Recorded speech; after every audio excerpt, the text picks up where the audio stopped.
Inilah pengeluaran bulanan yang harus dikurangi. Menurut KonMari, di saat ekonomi kurang baik, sebelum lanjut, pastikan Moms semua klik tombol subscribe, share, dan like dulu ya. Agar channel ini bisa lebih berkembang, bermanfaat buat lebih banyak teman-teman yang lain. Terima kasih, dan yuk lanjut deh. Halo Moms semua. Coba deh intip saldo M-Banking atau dompet sekarang. Rasanya kok kayak ngeliat mantan ya? Bikin sesek napas dan pengen nangis di pojokan dapur. Apalagi sekarang berita di televisi atau media sosial isinya horor semua tentang ekonomi dunia yang lagi goyah. Inflasi naik, sampai harga cabai saja sudah kayak harga saham perusahaan teknologi yang bikin kita harus putar otak 7 keliling. Kenapa materi kita hari ini penting banget? Karena kalau kita tidak hati-hati mengatur pengeluaran, bisa-bisa dapur kita berhenti ngebul, padahal cicilan panci masih panjang perjalanannya. Ada sebuah artikel menarik yang menyebutkan bahwa di tengah ketidakpastian global, manajemen rumah tangga yang rapi adalah benteng pertahanan utama agar mental kita tidak ikut ambruk bersama nilai mata uang. Jadi, mari kita bahas cara memangkas pengeluaran dengan metode KonMari, biar dompet kita kembali bernapas lega, layaknya habis pakai koyo di kening. Yang paling pertama adalah, kita harus sadar kalau belanja itu seringkali cuma pelarian dari rasa stres menghadapi cucian yang menggunung setinggi gunung Everest. Menurut prinsip Marie Kondo, kita harus melihat apakah barang atau biaya yang kita keluarkan itu benar-benar memberikan kegembiraan atau spark joy dalam hidup kita yang sudah penuh drama ini. Urutan nomor 1 yang harus kita pangkas adalah biaya langganan yang tidak jelas rimbanya. Seperti aplikasi streaming yang cuma ditonton sebulan sekali, atau keanggotaan game yang sebenarnya cuma buat pajangan di ponsel. Bayangkan saja, kita bayar ratusan ribu tiap bulan, padahal lebih sering nonton drama tetangga lewat jendela daripada nonton serial di aplikasi berbayar itu. Contoh logisnya, kalau ibu punya 3 aplikasi film tapi cuma nonton 1 judul sebulan, mending uangnya buat beli beras daripada buat memperkaya korporat luar negeri sana. Urutan nomor 2 adalah kebiasaan belanja stok makanan berlebihan hanya karena lapar mata saat melihat label diskon warna merah menyala di supermarket. Seringkali kita merasa hemat padahal sebenarnya kita cuma menumpuk calon sampah di dalam kulkas. Sampai sayurannya berubah warna jadi coklat kehitaman, mirip kenangan pahit masa lalu. Marie Kondo mengajarkan kita untuk menghargai setiap barang. Jadi, kalau kita beli makanan lalu dibuang, itu artinya kita tidak menghargai uang yang dicari suami sampai tipis rambutnya. Contoh realitasnya adalah ketika kita beli saus sambal 5 botol karena promo buy one get one, padahal di rumah jarang ada yang makan pedas sampai akhirnya kedaluarsa tanpa sempat tersentuh. Hoti-hoti ya Bu, ekonomi lagi tidak menentu.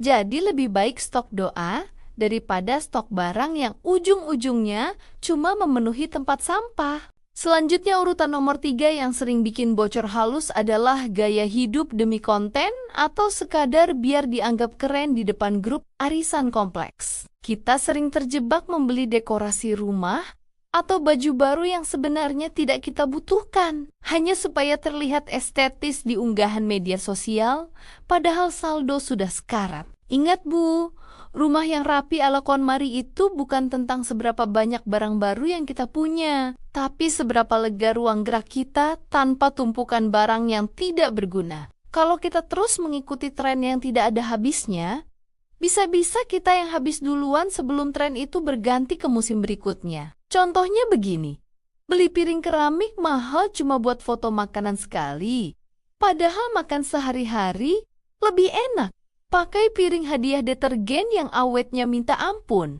Urutan nomor 4 adalah biaya transportasi atau jajan di luar yang sebenarnya bisa kita tekan kalau kita sedikit lebih rajin masak di rumah sendiri. Memang sih, godaan aplikasi ojek daring itu lebih kuat daripada godaan mantan. Apalagi kalau ada notifikasi diskon ongkir yang seolah memanggil nama kita dengan lembut. Tapi coba hitung total biaya jasa antar dan harga makanan yang di markup itu, kalau dikumpulkan bisa buat beli emas batangan meskipun cuma seberat debu. Mengurangi jajan bukan berarti kita pelit pada diri sendiri.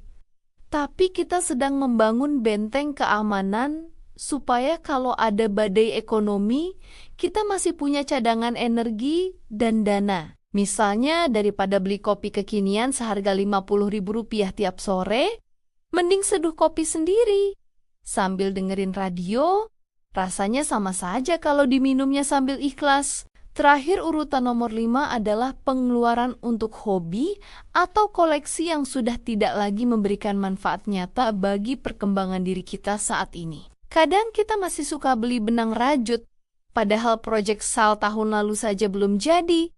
Atau beli buku tapi cuma jadi pembatas meja yang goyang. KonMari mengajak kita untuk melepaskan dengan rasa syukur barang-barang yang sudah menyelesaikan tugasnya dalam hidup kita, bukan dengan rasa bersalah atau penyesalan. Setiap benda yang pernah kita miliki sebenarnya pernah memberi manfaat.